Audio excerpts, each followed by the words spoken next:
علیکم ناظرین، غلام حیدر کھوکھر امید کرتا ہوں کہ آپ خیریت سے ہوں گے۔ ناظرین، ملک کے اندر جو عام انتخابات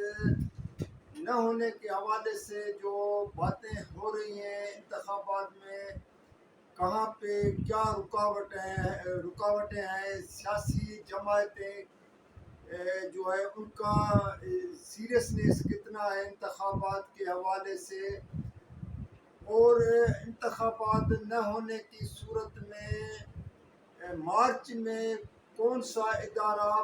ملک کا بڑا جو ہے آئینی ادارہ مفلوج ہو جائے گا، اس کے حوالے سے میں آپ سے آج جو بات کرنے جا رہا ہوں۔ لیکن اس سے پہلے میری آپ سے ریکویسٹ ہے کہ اگر آپ لوگوں نے میرے اس چینل کو GHK کو ابھی تک سبسکرائب نہیں کیا ہے تو کائنڈلی آپ سے ریکویسٹ کر سکتا ہوں کہ آپ اس کو سبسکرائب کریں، اور اس کے ساتھ میری آپ سے یہ بھی ہمیشہ ریکویسٹ ہوتی ہے کہ جہاں پہ کوئی کوتاہی ہے، خامی ہے میری، یا مجھے آپ مزید کسی حوالے سے گائیڈ کر سکتے ہیں تو آپ ضرور کمنٹس میں مجھے یاد کریں۔ تو ناظرین، میں پہلے جو آپ سے بات کرنے جا رہا ہوں کہ ملک کے اندر جو انتخابات کے حوالے سے مختلف آرائیں پائی جا رہی ہیں کہ کچھ لوگ کہہ رہے ہیں کہ انتخابات ہوں گے، کچھ لوگ کہہ رہے ہیں کہ نہیں ہوں گے، ملک کے اندر سیاسی استحکام نہیں ہے، مثلا آرمی چیف، یہ بہت سی باتیں جو میں آپ سے کر چکا ہوں کہ آرمی چیف کی تاجروں سے ملاقاتیں، ملک کے اندر کبھی ڈالر کا نیچے آنا، کبھی اوپر جانا، روپیز کا کوئی غیر مستحکم ہونا، باقی جو حالات ہیں، میں آپ کو ذمہ وار ہونے کے ناطے، ایک شہری ہونے کے ناطے، میری الیکشن کمیشن کے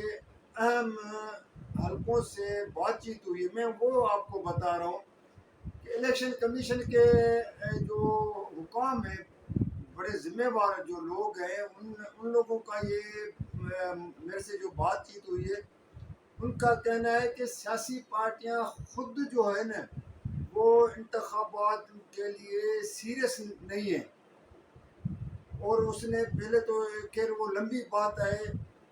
وہ گزشتہ سال پنجاب اسمبلیوں کا جو اس سال وہ جو پنجاب اسمبلی اور خیبر پختونخوا اسمبلی کے انتخابات کے حوالے سے وہ بات چیت کرتے ہیں، ان لوگوں نے اپنے ایک بتایا کہ سیاسی پارٹیاں کہاں پہ اس وقت وہ PTM والے رکاوٹ تھے، کیوں رکاوٹ تھی۔ لیکن اب الیکشن کمیشن کے وہ حلقے یہ کہہ رہے ہیں کہ جب ہم نے جو نئی سینسز مردم شماری کے ساتھ حلقہ بندیاں شروع کی تو الیکشن کمیشن نے تمام پولیٹیکل پارٹیز کے رہنماؤں کو دعوت دی، اور اس میں سے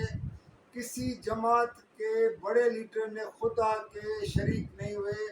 مناسب نہیں سمجھا کہ وہ الیکشن کمیشن کے چیف الیکشن کمشنر اس کے ارکان سے جا کے ملاقات کریں اور اپنی کوئی تجاویز پیش کریں کہ فوری انتخابات کیسے کرائے جائیں۔ تو ان کی جو بی ٹیم ہوتی ہے، مثلا جو باقی جو رہنما ہوتے ہیں، ان لوگوں نے الیکشن کمیشن حکام سے ملاقات کیے، اور ان لوگوں وہ جو سیاسی پارٹیوں کے لوگ ہیں وہ بھی تقسیم تھے۔ یہ حکام کر رہا ہے الیکشن کمیشن کا کہ وہ سیاسی رہنما تقسیم تھے، دو حصوں میں تقسیم تھے۔ بعض سیاسی جماعتوں کے رہنما، میں آپ کو نام بھی بتا دیتا ہوں کہ پیپلز پارٹی کے رہنما تھے، ANP کے رہنما تھے، اور کچھ اور جماعت، ان لوگوں کا یہ ڈیمانڈ تھی، مطالبہ تھا کہ آپ 90 دن میں انتخابات کرائے جائیں، جبکہ نواز لیگ، مسلم لیگ نون، MQM، استحکام پاکستان پارٹی جو جہانگیر ترین کی ہے، اس طرح PTI، پیٹریاٹ جو پارلیمنٹ، وہ جو پرویز کھٹر کی جماعت ہے اس کا، اور بعض جماعتوں کا یہ حکام بتا رہا ہے کہ ان لوگوں کا یہ تھا کہ پہلے الیکشن کمیشن اپنی حلقہ بندیاں مکمل کرے اور اس کے بعد الیکشن کی طرف جائے۔ تو الیکشن کمیشن حکام کہہ رہا تھا کہ یہاں پہ آپ ان کے تضادات دیکھیں کہ یہ پارٹیاں ایک اس پہ متفق نہیں تھے کہ بھائی الیکشن، اور کسی پارٹی نے یہاں تک بھی نہیں کہا کہ ہمیں کس ڈیٹ کو کس تاریخ کو کس ماہ میں جا کے الیکشن کرانا چاہیے، جبکہ الیکشن کمیشن نے ان کو پوری صورتحال سے آگاہ کیا کہ اگر ہم الیکشن کمیشن بہت بڑا کوئی اپنا کارنامہ کرے، جتنی بھی جلدی کر سکے، لیکن 30 نومبر تک حلقہ بندیاں کریں گے اور پھر 15 دسمبر تک جو حلقہ بندیاں ہوں گی اور ان پہ اعتراضات کے لیے ٹریبونل قائم کیے جائیں گے۔ ٹریبونل جو ہے وہ اپنے اعتراضات لوگوں کے سنیں گے، اس کے بعد حتمی پھر جا کے وہ بتایا جائے گا کہ یہ حلقے ہیں۔ اچھا، اس کے بعد پھر الیکشن کمیشن کے حکام نے جب میں نے مزید کچھ سوال کیے ان سے، تو ان لوگوں نے کہا کہ ہمیں جو موسمیات کھاتے والوں نے ڈپارٹمنٹ کے جو حکام ہیں ان لوگوں نے بتایا ہے کہ دسمبر کے اس سال کے دسمبر کے آخر میں اور اگلے سال جنوری فروری 2024 میں بارشوں کا بھی امکان ہے۔ بارشوں کے ساتھ برف باری، جو پہاڑی علاقے آپ کو پتہ ہے کہ جیسے کومری ہے، گلیات ہے،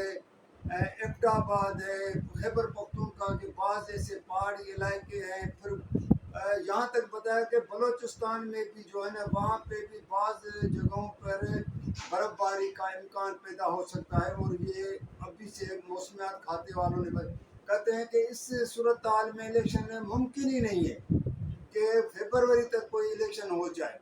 اب یہاں پہ سوال پیدا ہوتا ہے کہ اگر آپ فرض کریں الیکشن جنوری فروری میں نہیں ہوتے ہیں تو 11 مارچ کو جو میں نے کہا کہ ملک کا اہم ترین ایک آئینی ادارہ جو ہے 50% اس کے ارکان سے، وہ ہے سینٹ پاکستان، ایوان بالا، جو اس کے 50% ارکان ابھی اس کے 100 میں سینیٹرز ہیں، 100 جو اس میں سے 50 سینیٹر ریٹائر ہو جائیں گے تو سینٹ بھی ایک آدھا رہ جائے گا۔ اور یہ پہلی مرتبہ پاکستان کی تاریخ میں فوجی مارشلاؤں سے ہٹ کے، جب ڈکٹیٹر ضیاء اللہ کا مارشلا تھا یا جنرل پرویز مشرف کا زمانہ تھا، تو اس میں اسمبلیوں کے ساتھ سینٹ پاکستان بھی جو ہے نا وہ غیر فعال ہو گیا تھا اور اس کی حیثیت ختم ہو گیا تھا۔ اور کوئی اس کے بعد جب پھر وہ جمہوری سسٹم کے تحت انتخابات ہوئے تو پھر سینٹ بھی بحال ہوا، پھر سینٹ کے ارکان بھی آ گئے تھے، جو سینیٹرز کو آپ کو پتہ ہے کہ چاروں صوبائی اسمبلیاں کے ارکان اور نیشنل اسمبلی کے ارکان سینیٹر منتخب کرتے ہیں۔ یہ ایک ہمارے ملک کی ایک سسٹم میں روایتیں ہیں۔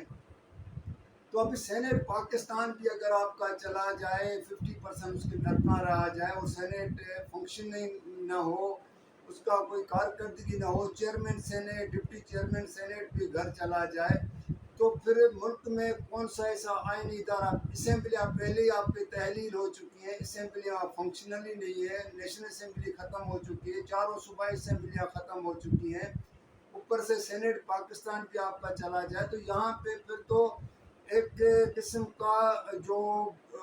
بڑے قانونی ماہرین وکلا پچھلے دنوں اپنے کنونشن میں کہتے ملک میں جو ہے نا غیر اعلانیہ ایک جو ہے نا اس کو آپ منی مارشل لا کہہ سکتے ہیں، آفیشلی تو نہیں ہے، کون کہے گا، کوئی ایسی نہیں ہے کہتے ہیں کہ سسٹم چل رہے ہیں، سپریم کورٹ سے لے کے تمام عدالتیں فنکشنل ہیں، کام کر رہی ہیں، لیکن اگر دوسری طرف دیکھا جائے تو جب انتخابات نہیں ہوں گے، اسمبلیاں فنکشنل نہیں ہوں گی، سینٹ پاکستان آپ کا جو ہے وہ فنکشنل نہیں ہوگا، اس کے 50 ممبرس جو ہے وہ چلے جائیں گے، تو ظاہر ہے پھر کچھ بھی نہیں ہوگا، آئینی ادارے ختم ہو جائیں گے۔ تو جہاں پر منتخب لوگ ہوتے ہیں، جہاں پہ عوام سمجھتا ہے کہ ان کے نمائندے ہوتے ہیں، وہاں آواز ان کا اٹھایا جاتا ہے، جتنا بھی ہو وہ آواز بھی نہیں اٹھے گا، پھر وہ ادارے بھی کام نہیں کریں گے۔ تو اس صورت میں تو کہنے کا مقصد یہ ہے کہ کوئی اس ملک کے اداروں کے ساتھ بھی سنسیئر نہیں ہے، جن کو جو سیاسی پارٹیوں کو ہونا چاہیے، بیسیکلی جو سیاسی پارٹی، یہ ادارے سیاسی پارٹیوں پر ہی مشتمل ہوتے ہیں، ان کے ارکان پر مشتمل ہوتے ہیں۔ جب سیاسی پارٹیوں کا خود کا اس میں دلچسپی نہیں ہے، اور سوائے یہ کہ ہر کوئی کسی کے اوپر الزام لگا رہے ہیں۔ اب میں نے کل ہی آپ سے یہ بات شیئر کی تھی کہ جیسے آصف علی زرداری کا یہ کہنا ہے کہ ہمارا الیکشن کمیشن پہ بھی اعتماد ہے، لیکن پہلے حلقہ بندیاں ہونا چاہیے۔ بلاول بھٹو زرداری کہتا ہے کہ 90 دن کے انتخابات ہونا چاہیے۔ مولانا فضل الرحمان کہتا ہے کہ انتخابات میں بڑی رکاوٹ پیپلز پارٹی تھی۔ اب یہ سیاسی جہاں مسلم لیگ نون والے بھی آئے روز کوئی نہ کوئی جو ہے پیپلز پارٹی کے اوپر ایلیگیشن لگا رہے ہیں، اسی وجہ سے جو انتخابات نہ ہوتے ہوئے دیکھتے کو نظر نہیں آ رہے ہیں۔ تو شہباز شریف باہر بیٹھا ہے، اسحاق ڈار باہر بیٹھا ہے، نواز شریف پہلے باہر بیٹھا ہوا ہے، اب سوچ رہا ہے کہ انتخابات کی تاریخ کا اعلان ہو جائے تو واپس آ جائے۔ تو ناظرین بس یہی آج آپ لوگوں کے ساتھ بات شیئر کرنی تھی۔ اگر یہ میری ویڈیو آپ لوگوں کو پسند آئے تو آپ اس کو لائک بھی کیجیے گا، شیئر بھی کیجیے گا، سبسکرائب بھی کیجیے گا، کمنٹس میں ضرور آپ مجھے انہیں یاد کریں۔ اور میری دوسری ریکویسٹ ہوتی ہے جو میں نے کل بھی آپ لوگوں سے کی تھی کہ آپ کو پورا حق ہے، آپ تنقید کریں اور اس کے جو ہے تنقید کا میں ضرور آپ لوگوں کو جواب بھی دوں گا۔ آپ کی تنقید میرے سر آنکھوں پہ ہوتی ہے، لیکن آپ مجھے تھوڑا بتائیں، گائیڈ کریں، اور میں چاہتا ہوں کہ آپ میری رہنمائی کریں کہ میں اس چینل کو، اس چیز کو مزید کیسے بہتر کر سکوں۔ تو ناظرین یہی اسی الفاظ کے ساتھ اگلی ویڈیو کے لیے میں آپ سے اجازت لیتا ہوں۔ اللہ حافظ۔